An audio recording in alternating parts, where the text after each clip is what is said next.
Good afternoon. Thank you for choosing our poster regarding daily protein intake and association with sarcopenic obesity in men living with HIV. This study aimed to evaluate the association between macronutrient intake and sarcopenic obesity in men living with HIV and to explore whether protein intake could serve as a simple, clinically useful screening marker for sarcopenic obesity. Sarcopenic obesity was defined according to the following criteria: low hand grip strength adjusted for BMI, low appendicular lean mass, and excess body fat.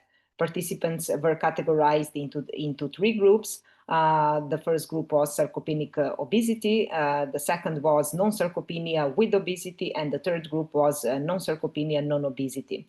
We used logistic regression models and ROC curve analysis to determine the optimal protein intake and the association of the variables with sarcopenic obesity. We included in total 214 men living with HIV who had people with men living with HIV with sarcopenic obesity had lower median protein intake. And they were older and had higher BMI.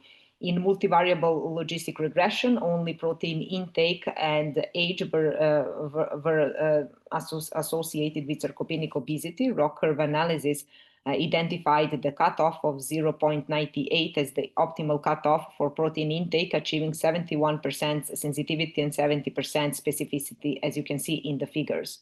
So to conclude, lower daily protein intake was strongly associated with sarcopenic obesity in men living with HIV. A threshold of 0.98 may serve as a simple non-invasive nutritional marker to screen for sarcopenic obesity, especially in HIV settings in which access to advanced diagnostics is limited. Thank you for your attention.